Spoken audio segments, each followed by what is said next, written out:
जय हिंद दोस्तों। तो आज मैं आप लोग को अम्ल के बारे में बताने वाला हूँ जी। तो अम्ल क्या होता है, ये बहुत ही इंपॉर्टेंट क्वेश्चन है 10th लेवल के लिए। देखिए अम्ल क्या होता है। अम्ल को हम एसिड कहते हैं। अम्ल को क्या कहा जाता है, इंग्लिश में एसिड कहा जाता है, जो एसिड से प्राप्त होता है। क्या चीज से प्राप्त होता है, जो एसिड से प्राप्त होता है। अब एसिड जो होता है वो एसिड का शब्द जो होता है जो अंग्रेजी शब्द है। एसिड क्या है, अंग्रेजी शब्द है जिसका अर्थ होता है हिंदी में खट्टा। क्या होता है, हिंदी में खट्टा होता है। यानी कि हम एसिड के अर्थ क्या जानेंगे कि खट्टा होता है। अब खट्टा क्या होता है, तो देखिए जो स्वाद में खट्टा हो, जैसे हम कोई भी चीज को खाते हैं तो हमारे स्वाद जो होता है वो खट्टा लगता है। जैसे नींबू को खाते हैं, देखिए आप लोग इस प्रकार के नींबू खूब खाते होंगे चुरा चुरा कर। फिर उसके बाद ये जो आप देख रहे हैं ना, ये भी नींबू ही है। उसके बाद आप इमली जरूर खाते होइएगा। इमली जो है बचपन में बच्चे लोग बहुत ही चुरा के खाते हैं, तो इमली जो है आप लोग जरूर देखे होइएगा और इमली जरूर खाइएगा। तो स्वाद में क्या होता है, खट्टा होता है। और उसके बाद इसमें जो है कि खट्टे फल में जो अम्ल पाया जाता है वो होता है साइट्रिक अम्ल पाया जाता है। जो दही में पाया जाता है वो लैक्टिक अम्ल पाया जाता है। और अंगूर में जो हरा अंगूर होते हैं उसमें मौलिक होता है। और आंख में जो होता है वो हाइड्रोक्लोरिक अम्ल पाए जाते हैं। ठीक है, तो अब यहाँ पे आप ये सल्फ्यूरिक अम्ल जो है इसी को सल्फ्यूरिक अम्ल कहते हैं। SO2SO4 इसका फार्मूला होता है।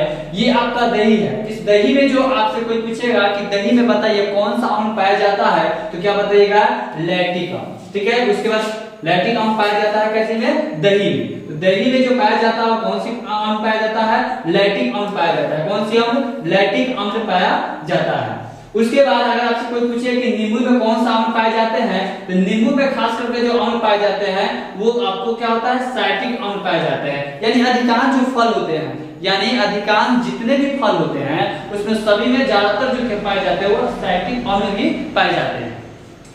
रही बात अब कि ये आखिर अम्ल यानी खाटा कैसे बन जाता है, खाटा कैसे हो जाता है। गर्मी को दिनों में जो ज्यादातर देर तक खाना रह जाता है तो देखिएगा वो क्या होता है, अम्ल के कारण यानी अम्ल और क्षार के कारण क्या होता है, वो दूषित हो जाता है और खट्टा होने लगता है। जैसे भोज भात में भी देखे होइएगा आप लोग कि खाना जब बनता है तो ज्यादातर बारात की लेट हो जाने के कारण से जो है भोज में क्या होता है, खाना जियान हो जाता है यानी खट्टा हो जाता है, जिसका हम लोग नहीं खाते हैं। ये घर में भी सभी का होता है, तो ये इसी के कारण होता है, अम्ल के कारण ही होता है।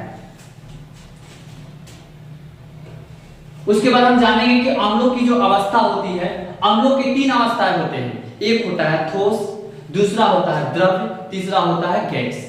1 में ठोस, 2 में द्रव, 3 में गैस। इनकी जो अवस्थाएं में है तो इनकी जो है अवस्था क्या क्या चीज में होती है। देखिए ठोस अवस्था में ऑक्जेलिक अम्ल होता है, साइट्रिक अम्ल होता है, फिर टर्टेरिक अम्ल होता है। ठीक, उसके बाद द्रव अवस्था में जो होता है अम्ल वो कौन, सल्फ्यूरिक अम्ल होता है जो आपको यहाँ पे फॉर्मूला दिखाया गया है। उसके बाद नाइट्रिक अम्ल होता है और उसके बाद एसिटिक अम्ल होता है।